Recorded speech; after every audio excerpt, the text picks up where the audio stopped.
Mr. Ben Israel, who is a Hebrew Israelite? Well, Hebrew Israelites are not made, they're born. They have to fit the prophecy that's in Deuteronomy chapter 28, verses 15 through 68. And because children of Israel have been under a curse now, in the last show we did it at one point, part two of Serpents and Cockatrices that shall bite you and not be charmed. I was talking about the reference of Louis Farrakhan when he said we've been under these people for 4,000 years.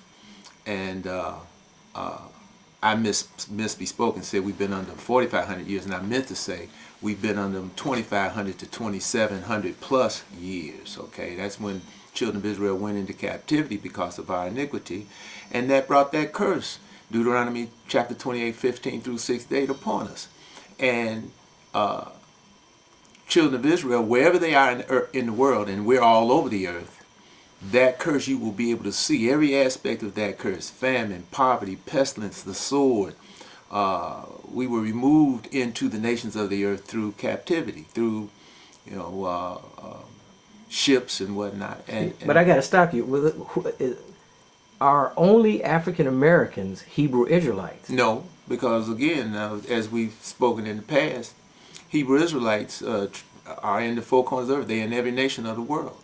I mean, and the ones of us that are on this side of the world, we go all the way from the uttermost part of South America all the way up through Canada. But are they only people of African ancestry? No, because again, the descendants of Esau, who come from the original Esau. I mean, see, first of all, let's just go from this perspective, and so we can get some clarity. This continent that the adversary, okay, calls Africa, they don't deal with the actual continent that is Eden. Okay, that term Africa comes in with Scipio Africanus Minor after he defeated Hannibal in the Punic Wars back in the 3rd century BCE.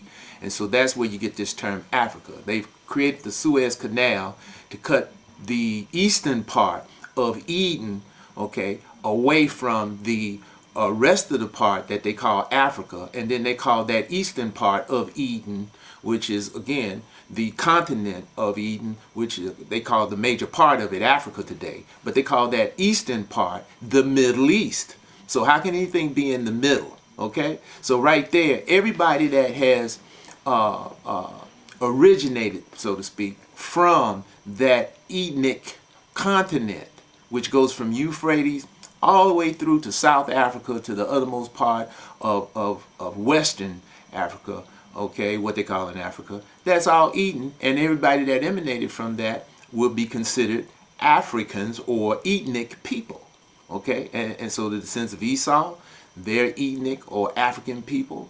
You got Hamites who originated in that area. That's where they settled. All traversed that area, like the Libyans and the Niger, people of Niger, Mali, Ghana, and so on and so forth. They're all of that continent. So they would be considered Ethnic or African people. Okay? So let's go back. Your name is Yahuda ben Israel. Now, you weren't born with that name, Yahuda, right? No. No. You could say, I don't like to use this term because that's what Christians use. Right. You could say I was reborn. That's my rebirth name, when I connected to my roots, as it said we would in Isaiah chapter 53, when it says, he shall see his seed. Well, when I saw my seed, I connected to my roots, my history, my culture, okay? And that is I'm a child of Israel, a descendant of Israel.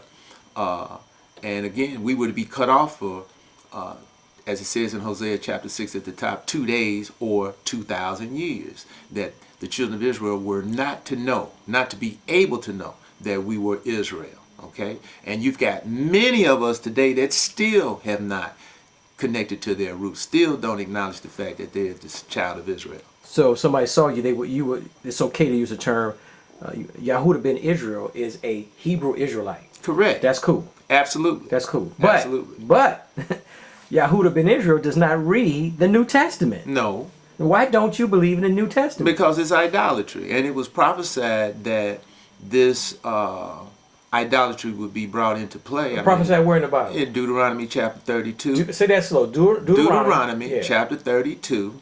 When you get into the chapter, Moses told our forefathers before he died, before they crossed the Jordan to go into the land of Canaan in 1400 BCE, that they would cross that Jordan, they would inherit the blessing first.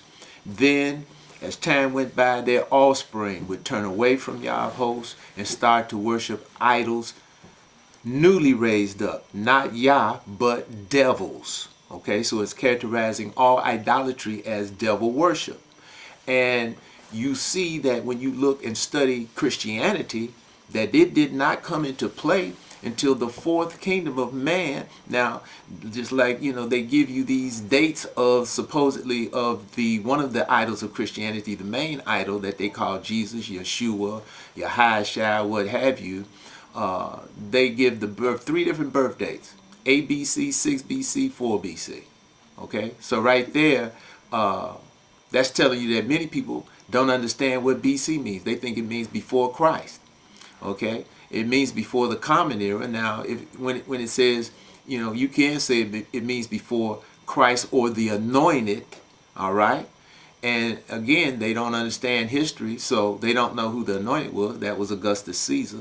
That's when they changed time, which was prophesied in Daniel chapter 7. This little horn would pop up, and under him, he would think to change times and laws. Well, the little horn was Augustus Caesar.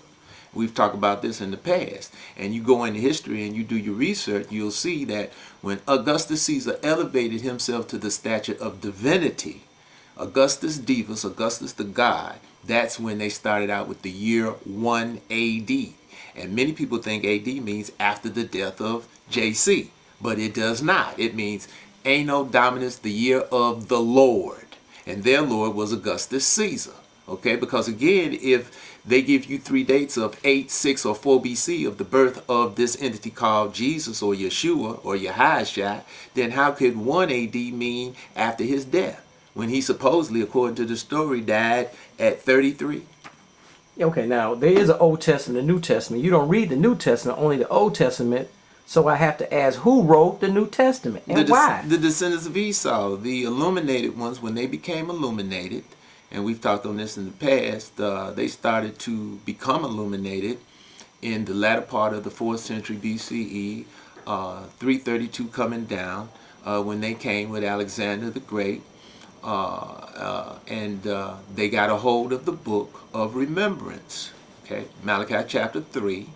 You'll see there, as we mentioned in the past, that during the time of Nehemiah, the latter part of the 5th century BCE, which is the 400s, when Nehemiah, you'll see this in Nehemiah chapter 13, when he came back the second and last time after Artaxerxes, the king of Media Persia, cut him loose for good, possibly around 427, 426 BCE.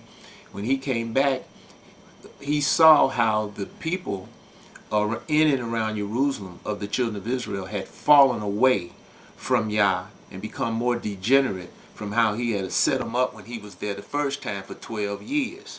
And so he goes about trying to reset them up in connection to Yah, get them in harmony with Yah. You'll see that in Nehemiah chapter 13. But when you go to Malachi chapter 1, chapter 2, you'll see that Yah has raised up Malachi, and he's saying the same thing in chapter 1, chapter 2, Malachi, that Nehemiah is saying in Nehemiah chapter 13.